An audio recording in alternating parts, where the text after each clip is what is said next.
Good morning, DXN. Welcome to DXN, the world's largest Ganoderma producer. Started its journey in Jitra, a small town in Kadam, Malaysia in 1993.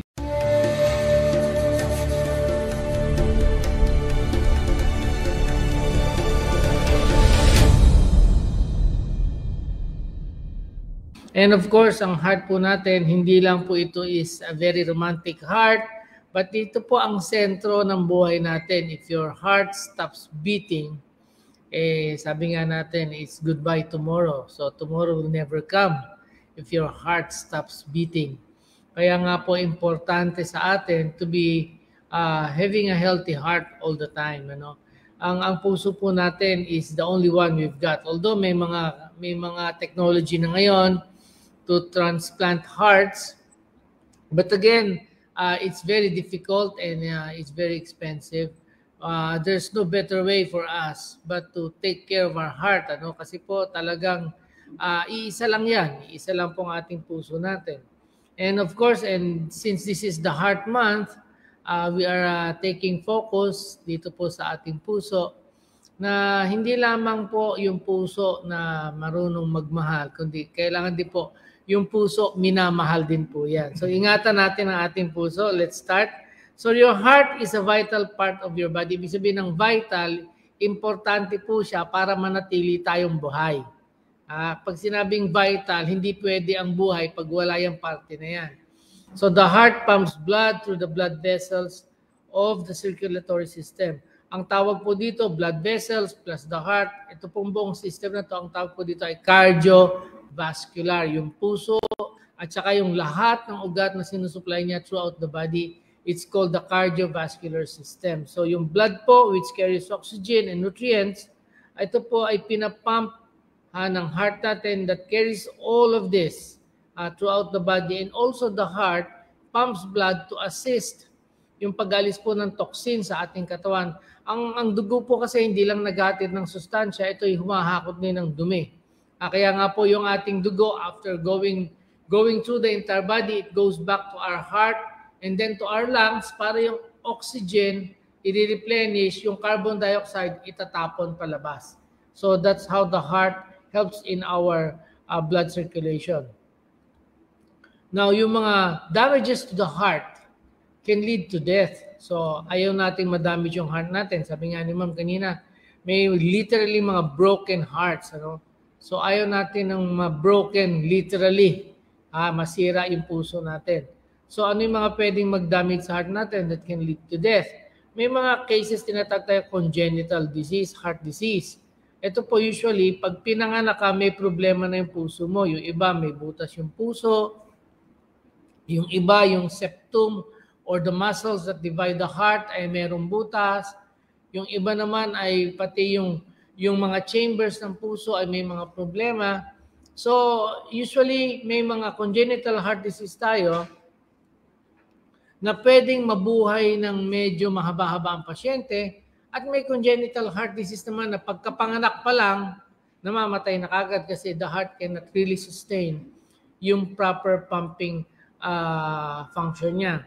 So, ayaw natin na mayroong congenital heart. Kaya nga po, even during pregnancy, very careful ang mga obstetrician, especially yung tinatawag na mga bagay, mga gamot na teratogenic. Ano ibig sabihin ng teratogenic? These are substances that can damage the fetus, lalong-lalo na po during the first 3 months of pregnancy. At kung minsan, dito po pumapasok yung mga congenital heart disease. Isang very notorious na cause ng congenital heart disease ay pag nagkaroon kayo ng German measles prior to pregnancy. Kasi very, very notorious po yan. Nakaramihan or halos lahat ng nagka-German measles at nagbuntis, ang mga babies nila, they develop congenital heart disease. So yan isa sa mga conditions that can lead to death, damages to the heart. So some people also develop heart conditions yung later in life. Ang problema dito, kadalasan po is yung, siguro it is sometimes based on our lifestyle, our diet, yung mga tinatawag na coronary heart disease. Coronary heart disease, yung ibig sabihin, ang nagkakaproblema po yung mga puso, muscles ng puso at saka yung ugat sa puso, at kadalasan po ito, it can lead to abnormal heartbeat, yung tinatag na atrial fibrillation. Ibig sabihin ng fibrillation po, parang hindi na siya makapump effectively, parang nanginginig na lang po siya. So nawawala na yung natural pumping function niya. So this can lead to death also. Coronary heart disease, ito po usually is correlated with high cholesterol, high triglycerides, or minsan kasama din dyan ng high blood sugar, o yung tinatag natin metabolic syndrome, kasi ito po yung nag-create ng mga plaques, mga nagdideposito ng mga bara sa ugat natin, which can sometimes or oftentimes lead to partial obstruction, o kapag hindi natin na pangalagaan, can lead to a fuller obstruction ng ugat, lalong-lalo na po yung mga ugat na nagsusupply sa muscles ng puso natin. So, yung atrial fibrillation, this is an irregular heartbeat. Lalong-lalo na po pag irregular ng heartbeat mo, mahina na ang pressure niya. Usually, this can promote blood clotting. Hindi lang blood clotting, yung heart failure. Pwede ka nang magmamaga niyan, mag-edema ka, and then eventually, karoon ka ng tinatawag na cardiac arrest. So, ayaw natin yan because these things can damage the heart and lead to death. So ano yung mga risk factors regarding heart disease? Siyempre, alam natin, may mga bagay na pwedeng mag-predispose sa atin. Kaya dapat maganda mag-aware tayo dito so that maiwasan natin siya. So ano yung mga risk factors? Increasing age. Yan, hindi po ako masyadong kasama dyan. Malapit pa lang. Kasi ano na ako above 18 years old. Yung mga ASC po natin diyan is above 18 years old na rin. Pero as we increase in age, yung pong tendency natin to develop heart disease siyempre increases. Smoking is a very bad culprit, ano? Kung pwede po natin talaga alisin ang paninigarilyo, kasi hindi lang po siya nakakasira ng baga natin, kundi siya din po ay nakakapagpatigas ng mga ugat, yung tinatawag nating atherosclerosis, paninigas ng mga ugat natin. At ito po ay pwedeng later on mag-cause ng hypertension at saka pwedeng makadamage din sa ating heart. Yung mga abuse ng alcoholic beverages, and of course yung mga illegal drugs, lalo na po yung mga tinatawag nating mga uppers, yung mga amphetamine-based, mga stimulants na yan, because they cause the heart to work or pump faster. So, nahihirapan po yung puso natin. And then, of course, kasama po natin dyan sa mga risk factors natin yan, if you have these different types of chronic diseases, kung may diabetes po kayo, lalong-lalo na po pag uncontrolled ng diabetes, of course, pag meron tayong HIV, this takes toll do sa ating immune system. So, apektado rin po ang mga ugat at saka puso natin. Hyperthyroidism and hypothyroidism. Meron pong effect ito sa functioning ng heart natin. Sometimes it goes too fast. Sometimes it goes too slow.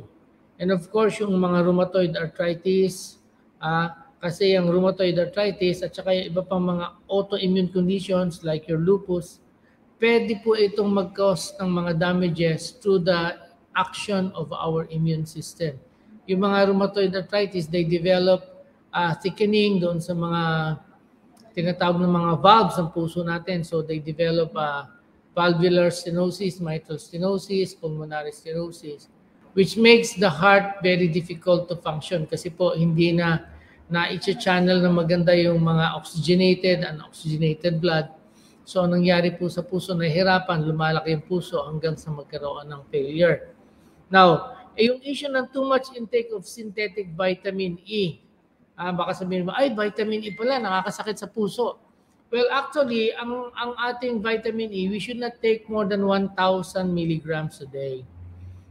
If we take more than 1,000 milligrams a day, ito po ay medyo detrimental na. Ang isang pinaka-risk po sa atin sa vitamin E is that it thins out blood. Masyado niyang pinapanipis ang dugo at nagiging prone tayo sa bleeding. So if you have these mga conditions sa puso, and then you have these conditions also sa ugat, then it can lead to bleeding, pwedeng stroke, pwedeng heart attack o yung hemorrhagic stroke or hemorrhagic cardiac arrest. So, medyo mag-ingat po tayo sa vitamin E.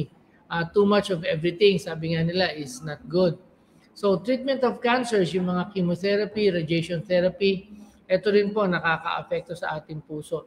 And of course, yung coronary heart disease. Ang coronary heart disease, sabi nga natin, pag apektado yung mga ugat ng puso natin, naapekto na yung muscles, yan.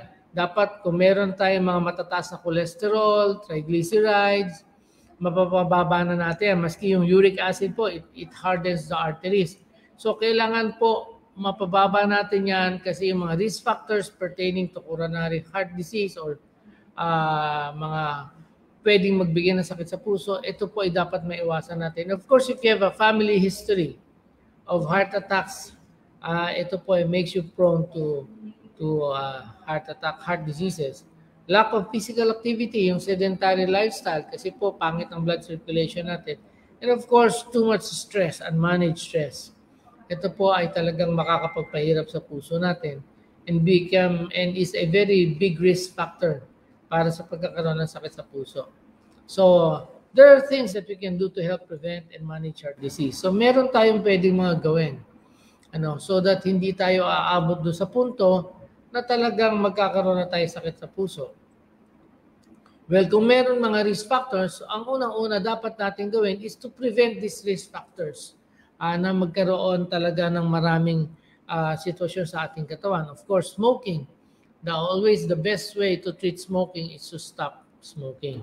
Wala pong ibang alternative sa smoking problem. Ngayon po, tinatawag ng sakit yung smoking, cigarette cessation syndrome. Pag hindi ka na makapagpigil mag-smoke, addict ka na sa tobacco at sa nicotine, then you develop what we call withdrawal symptoms. At saka yung smoking po kasi, excessive smoking, can really damage your heart. And then of course, yung salt diet. Alam niyo po, isa sa malakas makapagpataas ng blood pressure is salt. So let's try to minimize yung salt intake natin.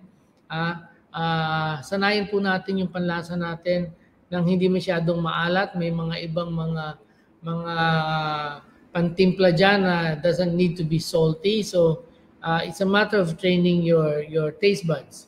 And then of course, too much sugar and processed foods. Alam naman natin pag processed foods, ang daming mga chemicals na pinapasok dyan, and some of these chemicals can take toll sa ating puso. Nakakatigas na ugat, nakataas ng cholesterol, and of course, unburned sugar, i-convert ito ng katawan natin into fat. So again, risk factor yan. So, iwasan natin na masyadong matamis.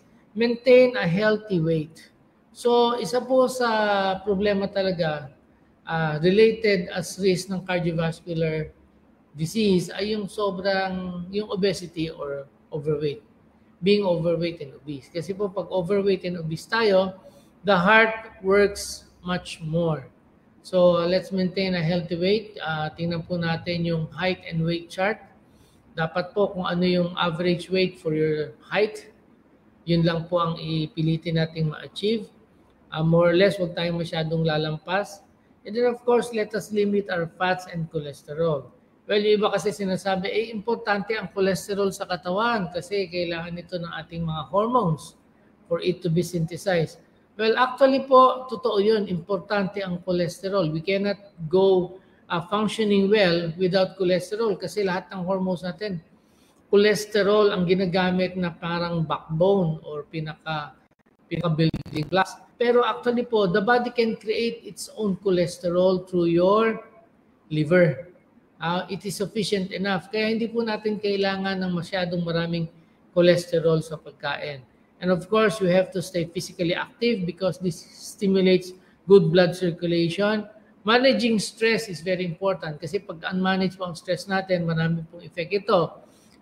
Stimulate yung ating stress hormones, yung cortisol, we secrete epinephrine, bumibilis ang heartbeat natin, nagko-constrict ang blood vessels natin, tumataas ang blood pressure natin.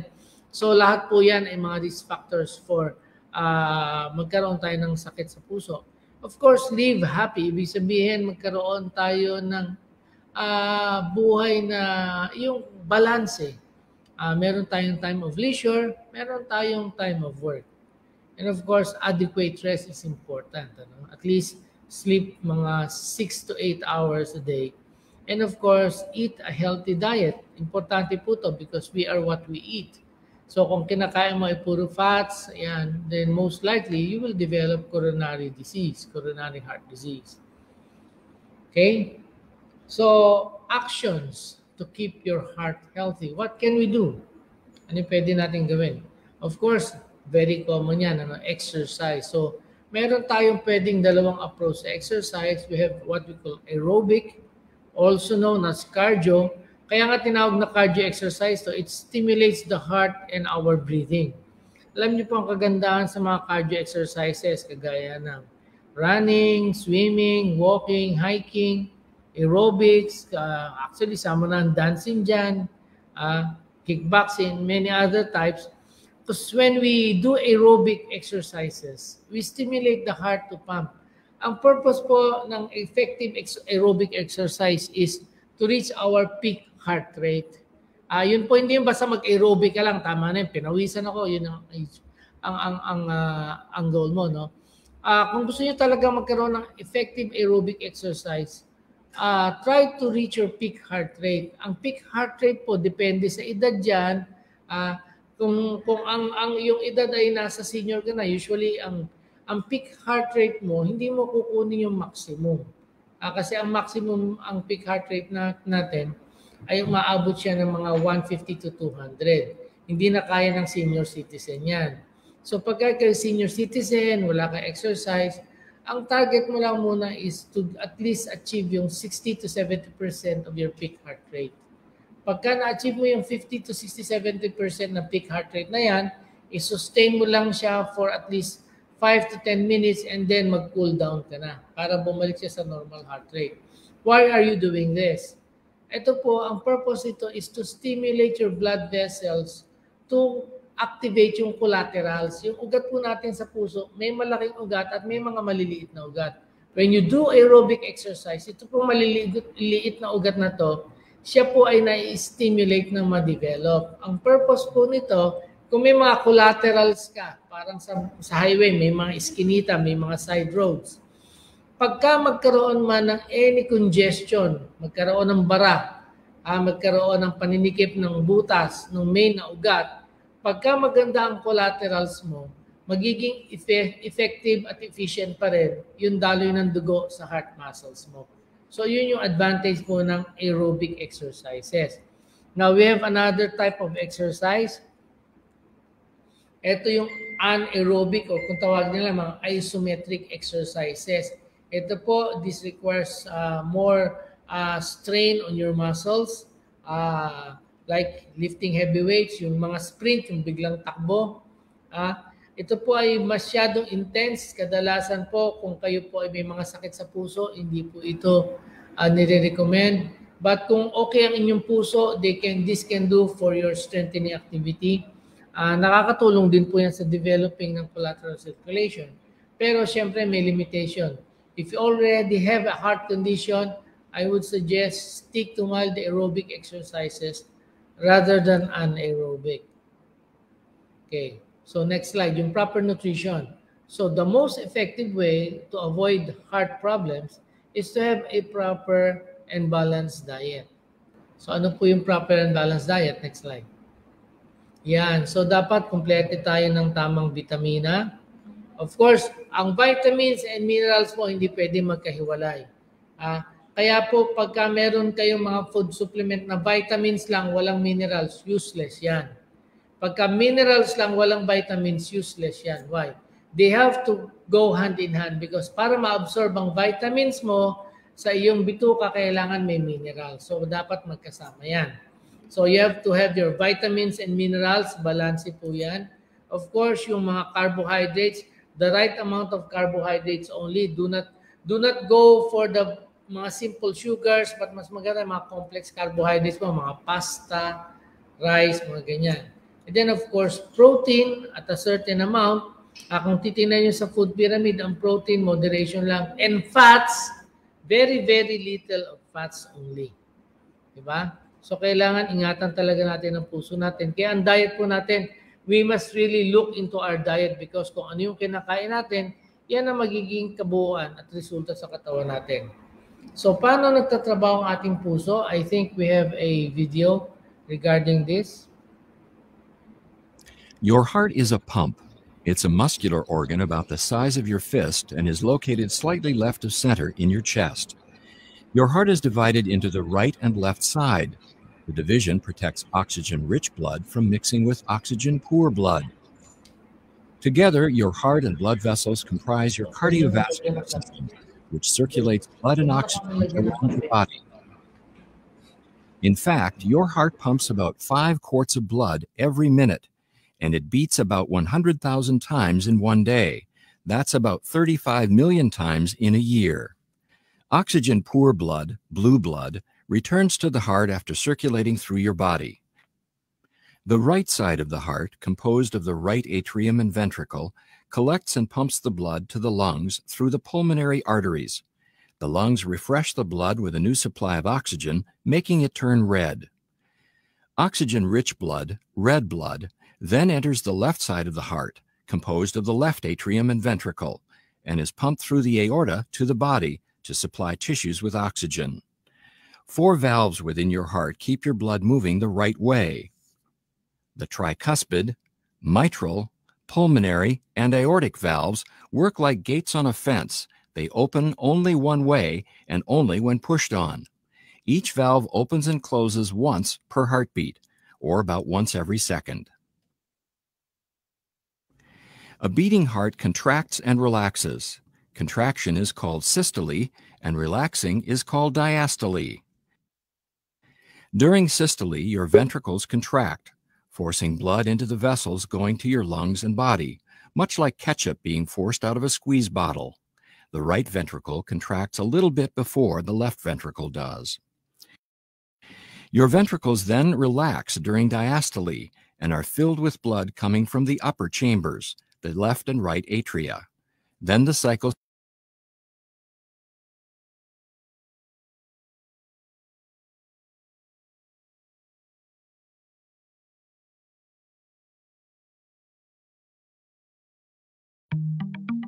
The heart pumps blood throughout the body, carrying oxygen and nutrients to every cell.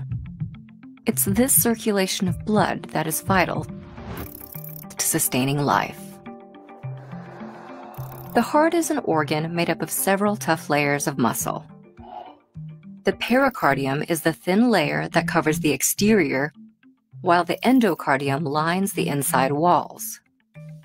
The heart is divided into 4 chambers, 2 upper and 2 lower. The upper chambers, known as the atrium, receive blood coming into the heart. The lower chambers are the ventricles that pump blood out. Between each chamber are valves that open and close and help keep the blood moving. They are the tricuspid, mitral, pulmonary, and aortic valves. A pumping cycle starts when oxygen-depleted blood returns to the heart after circulating throughout the body. The blood enters through the right atrium before flowing to the right ventricle. It's then pumped to the lungs via the pulmonary arteries. There, blood is rejuvenated by air that's breathed in. The oxygen-rich blood returns to the heart through the left atrium, where it goes to the left ventricle. Then, by way of the aorta artery, the fresh blood is pumped throughout the body before the process repeats itself. That process happens with every heartbeat, and it's relentless. The heart beats 100,000 times a day, 40 million times a year, and up to 3 billion times over an average lifespan. But there are conditions that can disrupt a heartbeat and that normality. They can range from myocardial infarction or a heart attack to heart disease and hypertension. In contrast, exercise and emotional excitement can also have an impact on a person's heartbeat. The various blood vessels that comprise the circulatory system are a network of veins, arteries, and capillaries that span over 60,000 miles throughout the body, and the heart is the pump at the center of it.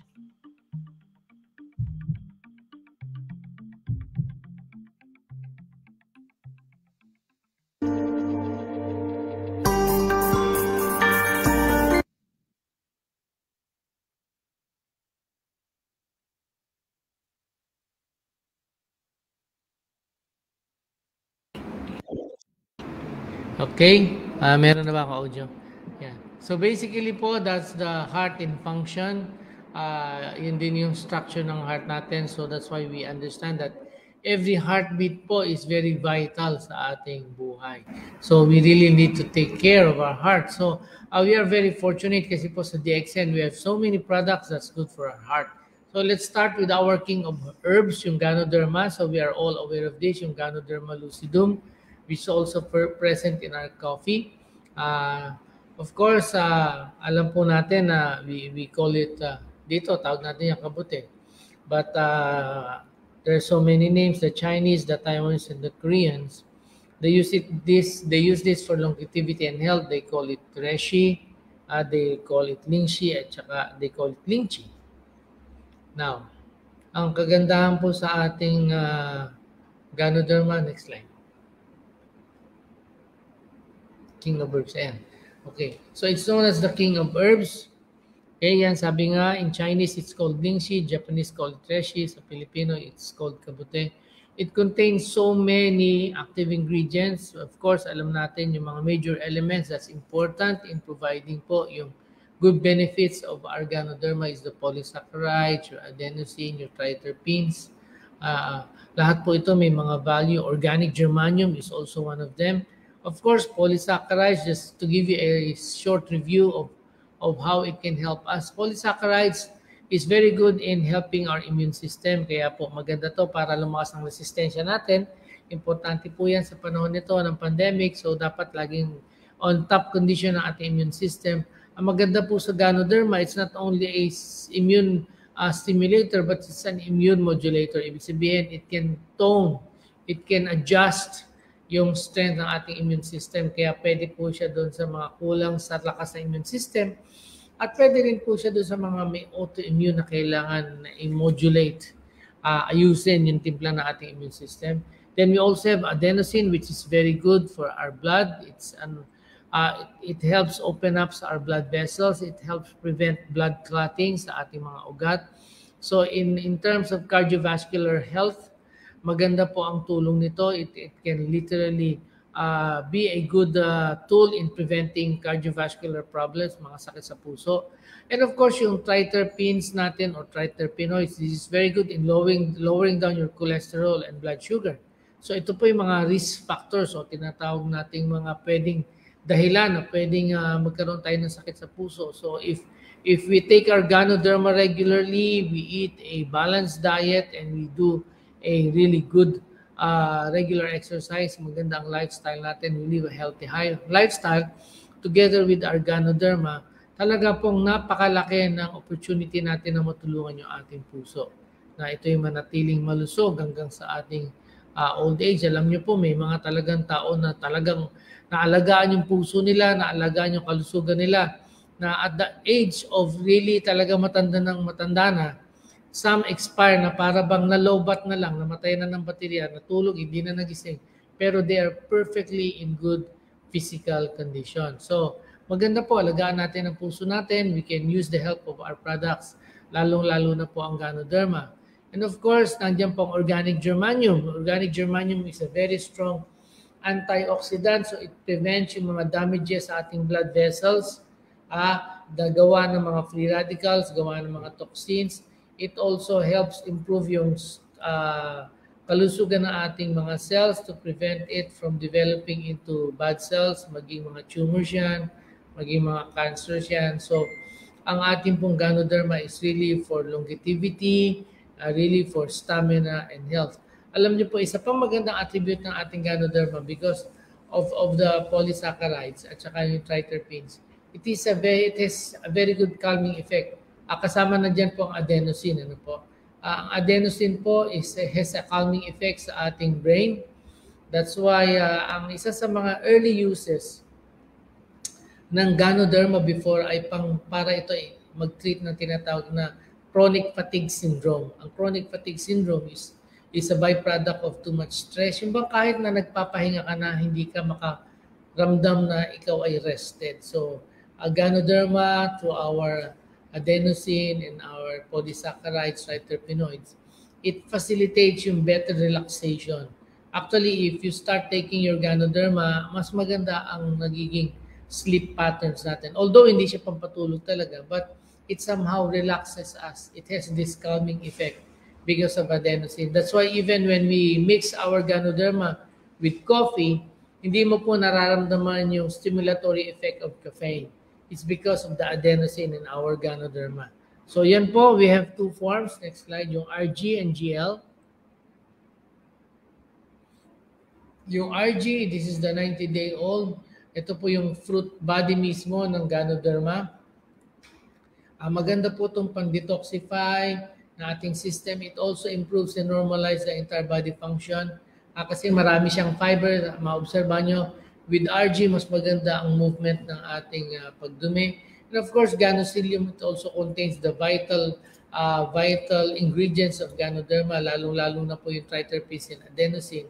That's why it's very good in balancing ng pagpaganda ng blood circulation natin, pagpapigay sa atin ng relaxed feeling. So, ito lang po ang kagandahan. We can take our RG and GL, just take a pair in the morning and a pair in the evening for starters.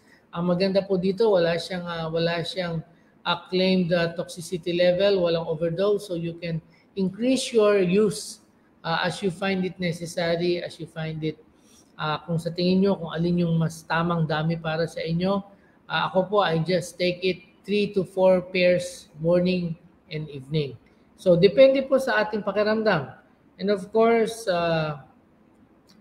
yung ating spirulina. Yan. This is our blue-green algae. Alam nyo po, maganda sa spirulina, it's a complete food. Magandang nutrition po siya para sa ating buong kalusugan ng ating katawan. Na maganda po sa kanya, wala siyang taba. Wala siyang cholesterol. So, it is very nutritive, high in nutrients but very low in calories. So, ang kagandahan po dito, hindi siya nakakataba. It also have a good effect on our heart. Nakakatulong siya makapagpababa ng cholesterol. Nakakatulong din po siya makakontrol ng blood sugar, especially for people who are diabetic. So, ito pong DXN Spirulina Farm, just to show you, we have the best spirulina in the world because tayo po mismo ang nagko-cultivate na ating spirulina. So yung talagang good quality at saka yung talagang potency ng spirulina natin is really nakikita natin na nababantayan siya. So ito po yung advantage natin with DXN. Of course, ito po yung RGGL na reishi mushroom powder. Maganda po sa reishi mushroom powder. Kung dala mo to, it's a combination of both, yung RG and GL mo. Kahit saan ka pumunta, meron kang panglaban sa mga problema sa kalusugan. Kumain ka ng fast food. Ang alam niyo naman ng mga fast food, hindi masyado masustansya, di ba? Puro taba, puro cholesterol. Then, pwede nyo lang budburan yung inyong kanin ng mushroom powder. Or your beverages. Medyo uminom kayo na pahilig kayo sa mga milk tea. Kagaya ng mga iba dyan, ang hilig sa milk tea. Hindi po healthy sa kalusugan ng milk tea. Well, just to make it a little bit healthy, add your RG, yung reishi powder natin. Now, we go to our black cumin seeds. Alam niyo po itong maganda sa ating black cumin. It supports our natural healing process. Maganda po siya sa respiratory function.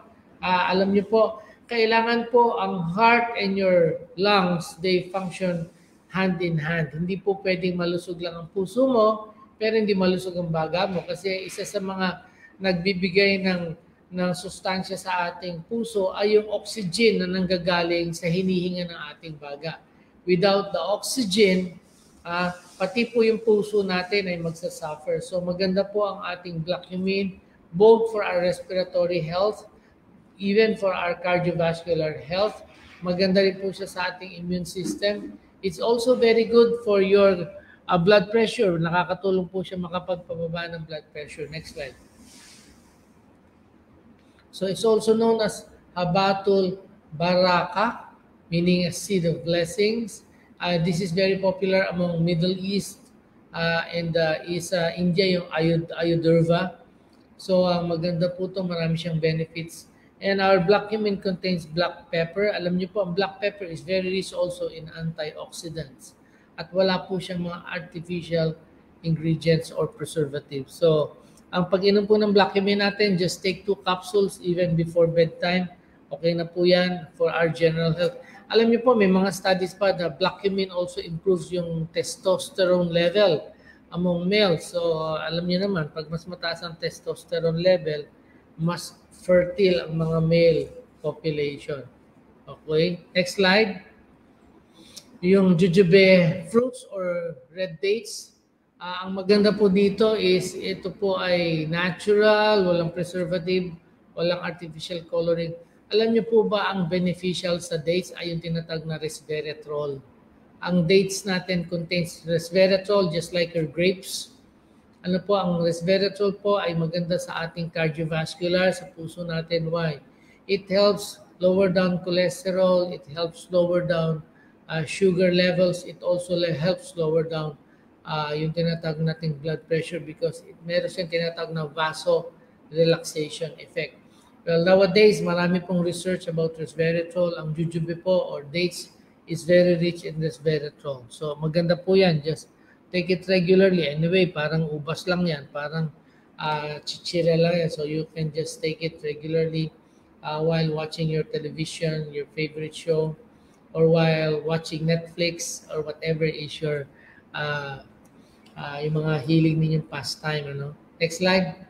Of course, itong VCO, Virgin Coconut Oil, ito pong ating VCO with DXN ay may kasama pang Ganoderma. VCO in itself ay marami ng claims ito. Maganda ito pampababa ng cholesterol, maganda ito pampababa ng blood pressure. Ito po ay may anti-inflammatory benefit din, yung mga medyo malaki ang prostate, may mga problema sa panunaw sa bituka, ang ganda po niya pang-address ng ating constipation. Together with Ganoderma, we get all the good benefits of this. Ito po, you just take it around 1 to 2 tablespoons per day. Or kung hindi mo kaya i-tolerate yung solong lasa ng oil, pwede mo siya ihalo sa coffee, pwede mo siyang ihalo sa cooking. Ako, I would just suggest huwag nyo siyang initin kasi yung maganda sa cooking siya sa mga salads, pantimplang-timplang nyo siya for yung mga unheated na mga pastries, ganyan. Because once you heat up the oil, medyo nagbabago na po ang characteristic niya. So, maganda po siya taken as is, hindi po siya iinitin. Kung kaya nyo ng solo-solo, 2 tablespoons a day. Kung hindi nyo po kaya, mix it with juice, mix it with coffee, or mix it with some other food para magamit ninyo po every day. Now, of course, we have our Nutri-Z. It's a mix of soy, milk, at kasama po ang Ganoderma mycelium extracts. Ang soya po at malt. Ang malt po ay magandang source ng carbohydrates and protein. Ang soya beans po natin ay hindi lang source ng protein, ito din po ay source ng triterpene, yung lecithin. Ito po ay nakakapagpababa din ng ating mga cholesterol. So itong mga pagkain po natin na to na galing sa DXN ay mga maganda lahat sa ating puso. And of course, yung Nutri-Z natin is fortified with omega-3 and omega-6. Ito yung tinatawag nating mga fish oil. Ang maganda po dito, hindi lang sila nakakapagpababa ng cholesterol, pero nagbo-boost sila ng good cholesterol while lowering down the bad cholesterol. So talagang ito po ay very heart-friendly. Very heart-friendly po ito. So kung titingnan po natin, we really have good products sa DXN sa ating puso. So to have a healthy heart, we can achieve it by taking the right food, yung proper exercise, and of course, pwede po natin tulungan yan with the proper food supplements po na ibinibigay natin sa DXN. Alam niyo po, yung puso natin really requires a lot of attention. Hindi natin siya pwedeng pabayaan. Isa lang po yung puso natin, mahalin po natin siya para mahalin din niya tayo. So, keep a healthy heart. Let us always live healthy to achieve wealth and a wealthy and a healthy lifestyle. Tandaan po natin, yung puso po natin, nasa sentro po ng dibdib natin yan. Bakit? So that we can always be aware na importante siya. Importante siya sa ikapaglalawig, paggaganda at saka ika-aayos ng ating kalusugan. So I hope meron po kayo nakuha this afternoon. So with that, good morning to all of our DXN family and thank you very much.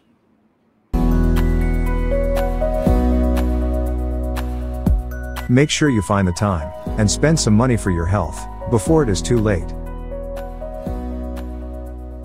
DXN products help your body to maintain optimal health. Give them a try, and you will feel the benefits of DXN products in a more natural way. Thank you for spending your time with us.